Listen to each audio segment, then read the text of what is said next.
अब भाई हम लोग का अगला क्वेश्चन आता है कि कौन कौन सी पॉलिसीज एंड प्रोग्राम स्टार्ट किए गए इंडियन गवर्नमेंट के द्वारा for social security of rural sector. मतलब कौन कौन सी पॉलिसीज एंड प्रोग्राम स्टार्ट करी गई लोगों की सोशल सिक्योरिटी के लिए। ठीक है, तो ये क्वेश्चन है हम लोग का, तो इसके बारे में हम लोग आइए देखते हैं कि क्या दिया गया है। तो ये पॉलिसीज एंड प्रोग्राम पहली बात तो कब गवर्नमेंट के द्वारा अनाउंस करी गई थी, ये भी आप लोग लिख लीजिएगा, 2015। ठीक है, 2015 इस सन में 2015 में गवर्नमेंट ने अनाउंस किया कि लोगों की सिक्योरिटी के लिए उन्होंने ये पॉलिसीज़ और प्रोग्राम स्टार्ट किए हैं। कितनी पॉलिसीज स्टार्ट करी गवर्नमेंट ने? 3, 1, 2, 3। ठीक है, कौन कौन सी स्टार्ट करी? पहला आपका आता है अटल पेंशन योजना, फर्स्ट अटल पेंशन योजना। ठीक है, इसको आप लोग APY भी बोलते हैं। ठीक है, सेकंड कौन सी स्टार्ट करी? प्रधानमंत्री सुरक्षा बीमा योजना, PMSBY इसको ये भी बोलते हैं। ठीक है, थर्ड कौन सी स्टार्ट करी? प्रधानमंत्री जीवन ज्योति बीमा योजना, PMJJBY ये भी बोलते हैं इसको। ठीक है, तो ये आपकी 3 योजनाएं हैं जिसको गवर्नमेंट ने सोशल सिक्योरिटी के लिए स्टार्ट करी थी। ठीक है, तो इसके बारे में हम लोग पढ़ेंगे एक एक करके। तो पहला हमारा आता है अटल पेंशन योजना। अटल पेंशन योजना क्या होता है? ठीक है, तो इसमें पहला देखो, पहला पॉइंट क्या है डायग्राम में, इंडियन सिटीजन। मतलब ये योजना के अंतर्गत कौन भाग ले सकते थे? इंडियन सिटीजन, मतलब भारतीय लोग इस योजना के अंतर्गत भाग ले सकते थे। एज 18 से 40, मतलब जिनकी एज होनी चाहिए आपकी 18 से 40, वही लोग इसमें पार्टिसिपेट कर सकते थे इस योजना के अंतर्गत, जिनकी एज आपकी होनी चाहिए 18 से 40। अब अगला आता है पेंशन। पेंशन मतलब सब्सक्राइबर, मतलब पेंशन उसी को इस योजना के अंतर्गत मिलेगी जो जिसने मतलब ये इसमें पार्टिसिपेट लिया है, जिसको हम लोग सब्सक्राइबर बोलते हैं, उसी को ये पेंशन मिलेगी। ठीक है, हाउ मच मतलब कितना मिलेगी? ठीक है, between 1000 rupees to 5000 rupees monthly. इसका क्या मतलब है कि सब्सक्राइबर को इस योजना के अंतर्गत 1000 से 5000 रुपए मिलेंगे, वो भी मंथली। ठीक है, अब अगला पॉइंट आता है इफ़ डेथ ऑफ सब्सक्राइबर। इसका क्या मतलब है? अगर बाई चांस हमारी डेथ हो जाती है सब्सक्राइबर की, तो फिर वो पेंशन किसको प्राप्त होएगी? स्पाउज।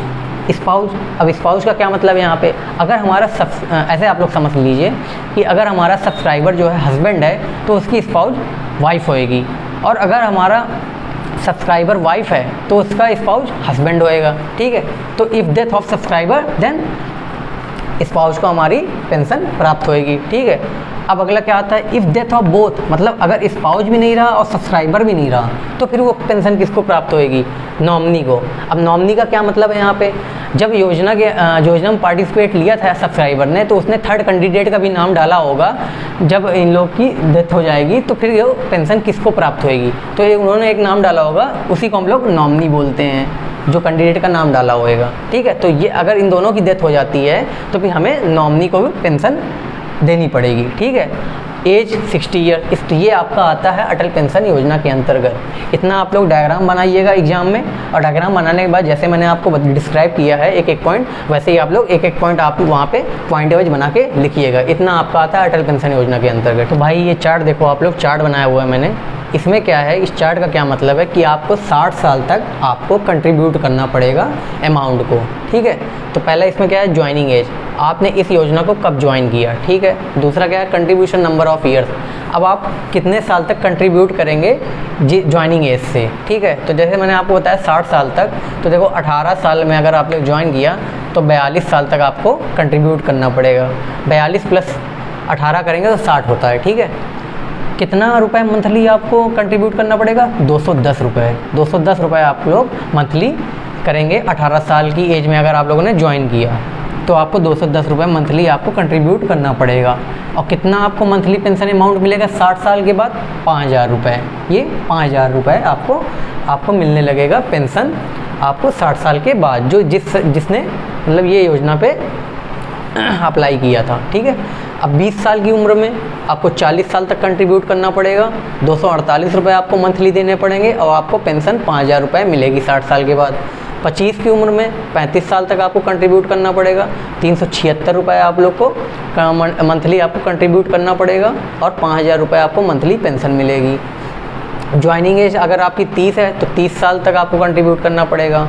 577 रुपये आपको मंथली देना पड़ेगा और 5000 रुपये आपकी पेंशन होएगी 60 साल के बाद। अब 40 साल की उम्र में अगर आप ज्वाइन करते हैं तो आपको 20 साल तक कंट्रीब्यूट करना पड़ेगा और 1454 रुपये आपको देने पड़ेंगे मंथली में, और 5000 रुपये आपकी पेंशन होएगी 60 साल के बाद। ठीक है, तो ये चार्ट मैंने आपको बना दिया है अटल पेंशन योजना में। ये आपका 5000 रुपये पेंशन अमाउंट के लिए है। ऐसे ही और भी है 4000 रुपये के लिए, 1000 रुपये के लिए, 2000 रुपये के लिए, 3000 रुपये के लिए। तो मैंने आपको मैक्सिमम मंथली पेंशन अमाउंट के ऊपर बना दिया है ये चार्ट। तो आप लोग ये चार्ट भी आप लोग बना सकते हैं अगर आपको लगता है कि कंटेंट और अच्छा दिखाना है AKTU में, तो आप लोग ये चार्ट याद कर लीजिए। ठीक है, और एक चीज़ है कि पेंशन क्या होता है। पेंशन देखो गाइस क्या होता है कि आपके घरों में कोई भी हो, बुज़ुर्ग हो, एक एज होती है रिटायरमेंट की 60 साल की, शारीरिक तौर पे काम करने में सक्षम नहीं है। तो भले ही आप लोग सक्षम हैं या आपके जो भी हैं आपके बुज़ुर्ग लोग घर पे, वो लोग सक्षम हैं, लेकिन गवर्नमेंट के अनुसार आप लोग सक्षम नहीं माने जाते हैं। तो उसी के अंतर्गत ये सब योजनाएं स्टार्ट करी गई कि आप लोग मंथली इस एज में ज्वाइन करके मंथली कंट्रीब्यूट करिए, जिसके बाद आपको एक टाइम पे रिटायरमेंट के बाद 60 साल के बाद आपको आर्थिक स्थिति आपकी घर की स्थिति मेंटेन रहे, आर्थिक स्थिति आपकी घर की मेंटेन रहे, आपको हमेशा मंथली आपको पेंशन मिलती रहे, घर पे आती रहे, और आपकी इकोनॉमिक स्थिति आपकी घर की अच्छी रहे। तो इस वजह से आपको ये सब योजनाएं लाई गई गवर्नमेंट के द्वारा। ठीक है, तो इतना आपका आता है अटल पेंशन योजना में। बस भाई अब लोग हम अगला पढ़ेंगे कौन सी योजना आती है जो गवर्नमेंट के द्वारा सोशल सिक्योरिटी के लिए स्टार्ट करी गई थी, प्रधानमंत्री सुरक्षा बीमा योजना। अब इस योजना के अंतर्गत क्या आता है कि पहला देखिए, ये तो इसमें क्या होता है कि लाइफ इंश्योरेंस होती है जो गवर्नमेंट के द्वारा स्टार्ट करी गई है। तो इसमें क्या होता है देखिए, join 18 to 70 years age group, मतलब 18 से 70 साल की उम्र के बीच में जो भी लोग आते हैं वो लोग इस योजना में पार्टिसिपेट कर सकते हैं। अब पार्टिसिपेट करेंगे किस लिए? एक्सीडेंटल डेथ और टोटल डिसेबिलिटी, दो कंडीशन आती है इसमें। अगर आपकी एक्सीडेंटली डेथ हो चुकी है या आप विकलांग हो चुके हैं तो आपको ये योजना क्या ऑफ़र करती है? 2 लाख रुपए एक्सीडेंटली डेथ के लिए, और विकलांग के लिए 1 लाख रुपए आपके परिवार को ये वो ऑफ़र करेगी, मतलब देगी। ठीक है, अब इसकी कंडीशन क्या है कि आपको ये 2 लाख रुपए क्यों देगी? इसकी कंडीशन ये है कि premium of 12 rupees per annum is to be paid by account holder, मतलब 12 रुपये आपको सालाना देना पड़ेगा अकाउंट होल्डर, मतलब जिसने पार्टिसिपेट किया है 12 रुपये उसे देना पड़ेगा इस योजना में। ठीक है, बैंक को। ठीक है, तो सेकंड पॉइंट क्या है? रिन्यूड एनुअली, मतलब ये हर साल आपकी दोबारा चेंज होती रहेगी। चेंज होने का मतलब क्या है कि जैसे आज आपने 12 रुपये इसमें इस योजना में पार्टिसिपेट लिया 12 रुपये दे के, अगर आज से 1 साल बाद तक आप उसके बीच में अगर आपकी डेथ नहीं हुई या आप विकलांग नहीं हुए हैं तो आपके 12 रुपये की जो आपने किस्त जमा करी है वो वेस्ट हो गई है। मतलब आपको अगले साल फिर दोबारा 12 रुपये आपको दे के ये लाइफ इंश्योरेंस में आपको जुड़ना पड़ेगा, पार्टिसिपेट करना पड़ेगा। अगर आपकी 12 रुपये दिए आपने आज की डेट से अगले 1 साल तक, अगर आपकी इसके बीच में डेथ हो गई है तो आपको या आपके परिवार को डेथ हो गई तो आपके परिवार को 2 लाख रुपए दिए जाएंगे। अगर आप टोटल डिसेबिलिटी हो गए हैं तो आपको 1 लाख रुपए दिया जाएगा इस योजना के अंतर्गत। तो एक प्रकार से ये लाइफ इंश्योरेंस है जो गवर्नमेंट के द्वारा स्टार्ट करी गई थी, तो इसके यही फ़ायदे हैं। ठीक है, तो इतना आप लोग डायग्राम देख लीजिए, ये डायग्राम है इसका, अच्छे से स्क्रीनशॉट ले लीजिए और नोट कर लीजिए। देखो भाई अगला कौन सा आता है? अगला पार्ट आपका आता है थर्ड, प्रधानमंत्री जीवन ज्योति बीमा योजना। अब इसमें क्या होता है? एक प्रकार से ये भी लाइफ इंश्योरेंस स्कीम है जो गवर्नमेंट के द्वारा स्टार्ट करी गई थी लोगों के लिए। ठीक है, इसमें क्या होता है कि इसमें ज्वाइन कर सकते हैं 18 से 50 साल के उम्र के बीच के लोग। ठीक है, इसमें कौन कौन पार्टिसिपेट कर सकते हैं? 18 से 50 साल के बीच के जो लोग आते हैं उस उम्र के लोग इसमें पार्टिसिपेट कर सकते हैं इस योजना में। ठीक है, अब इस योजना में ऑफ़र्स क्या होता है? अगर आपकी एक्सीडेंटल डेथ हो गई है, अगर आपने इस योजना में पार्टिसिपेट किया है और आपकी डेथ हो गई है तो आपको ये योजना के तहत आपको ऑफ़र किया जाएगा आपके परिवार को 2 लाख रुपए। ठीक है, 2 लाख रुपए आपके परिवार को मिलेगा अगर आपकी एक्सीडेंटल डेथ हो गई है। ठीक है, अब अगर 2 लाख रुपए क्यों मिल रहे हैं, इसके लिए क्या क्या आपको करना पड़ेगा? कंडीशन है इस योजना में क्या है? पहला, premium of 330 rupees per annum is to be paid by account holder. इसका क्या मतलब है कि आपको 330 रुपये सालाना आपको इस योजना में पार्टिसिपेट करने के लिए देना पड़ेगा। ठीक है।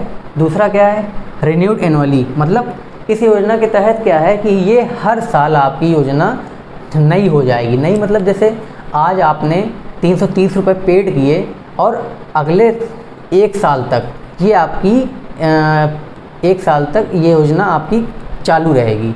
अगर इसके बीच में आपकी डेथ हो गई है तो आपके परिवार को जो इस योजना के तहत 2 लाख रुपए आपके परिवार को दिए जाएंगे। और अगर आपकी डेथ अगले आज की डेट से अगले 1 साल तक आपकी डेथ नहीं होती है तो ये आपके 330 रुपये की जो आपने किस्त जमा करी है इस योजना में, ये आपकी बेकार हो जाएगी। आपको अगले साल फिर से 330 रुपये की किस्त आपको जमा करना पड़ेगी। ये रिन्यूएबल मतलब नई फिर से स्टार्ट करने के लिए, इस योजना में पार्टिसिपेट लेने के लिए। तो बस इतना ही पॉइंट है इसमें मेन। आप लोग ये डायग्राम बना के आइएगा एग्ज़ाम में, अब इसके बाद डिस्क्राइब करिएगा अच्छे से। बस इतना ही है। Thank you.